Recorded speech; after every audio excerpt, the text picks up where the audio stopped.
Hey, what's up, everybody? Welcome back to another episode of the Fizzness Shizzness podcast. My name is Rob.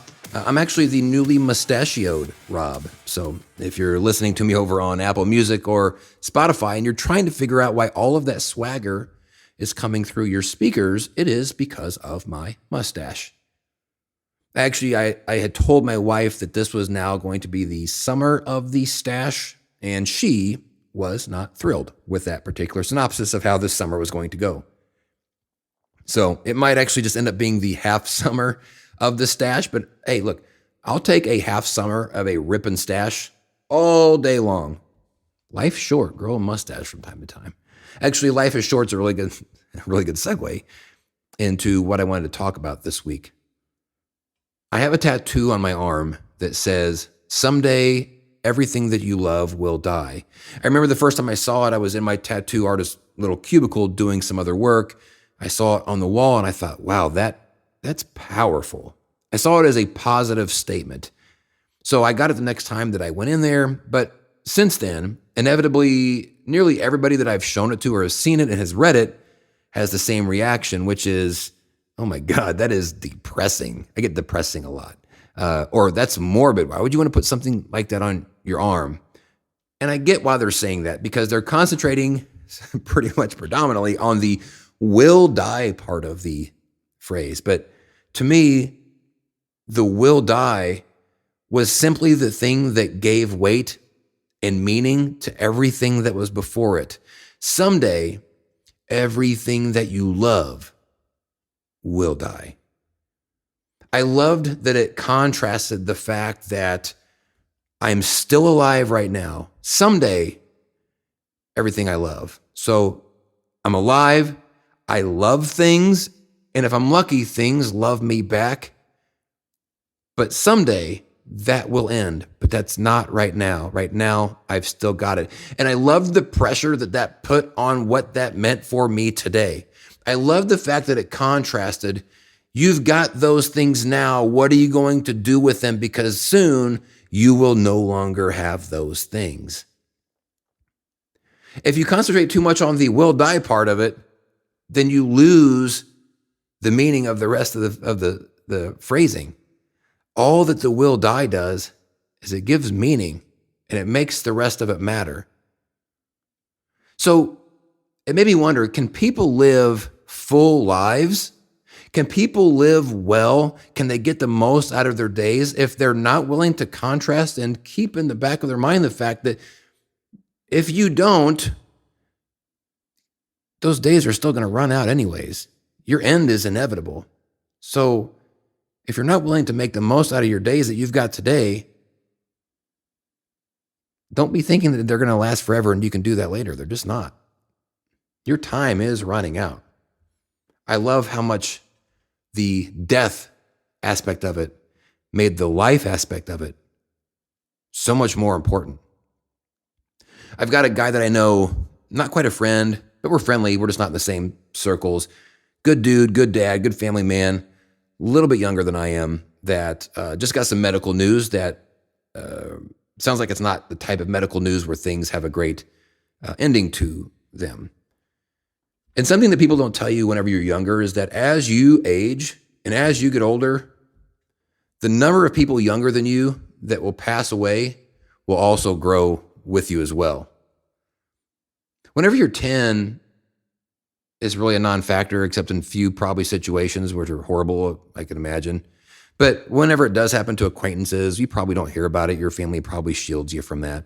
But by the time that you're 20, that number starts to add up a little bit. A lot of us have people you went to high school with during those time frames, people that just got their licenses, accidents, and all sorts of things. So that number starts to grow a little bit, but you're not prepared for what that number looks like when you're 40 or 46. It exponentially speeds up the older that you get.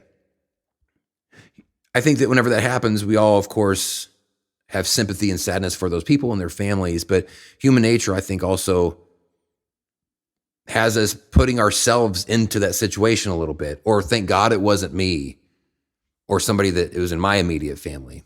I think we just do that I'm not sure why we do that, but we always kind of contrast it against like us, like and what that would have meant to us.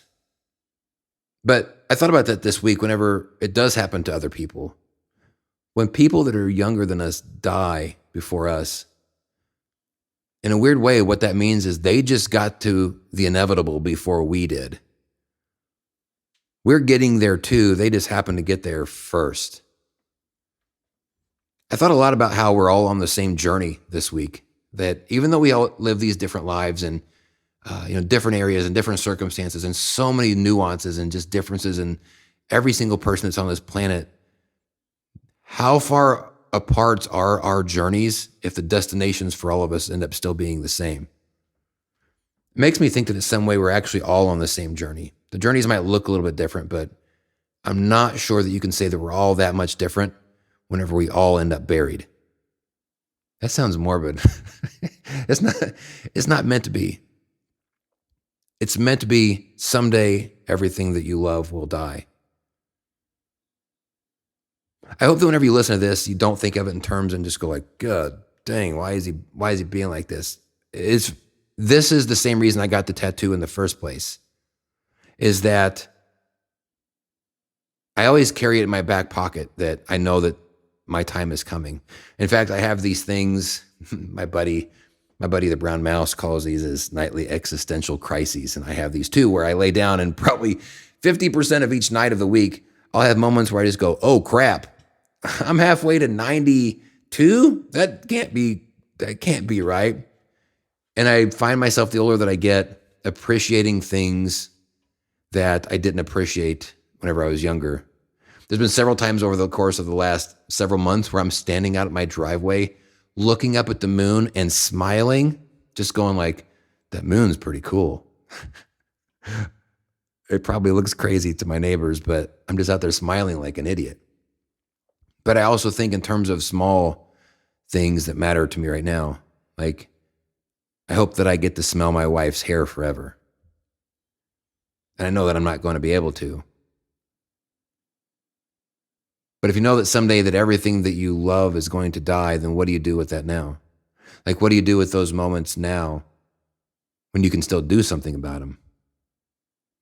Makes you rethink the way that you're handling them. It makes you rethink the effort and the energy that you're putting into them now, whenever you're not willing to bury the fact that at some point it's all going to be over. And that's not a sad thing. To me, that's probably one of the most powerful things that you can do while you're alive, to make sure that you're living your lives fully and in ways that matter, and in ways that matter the most for the most number of times. There's some days life is long in a lot of ways. They can't all matter, but you can try to make them all matter. And sometimes the easiest way to do that is just to keep in mind that at some point they matter now, because at some point they'll just be gone. So keep that in mind. Someday that everything you love will die, which means you're still here. Those things are still here. So do something about them now while you've still got them and they've still got you.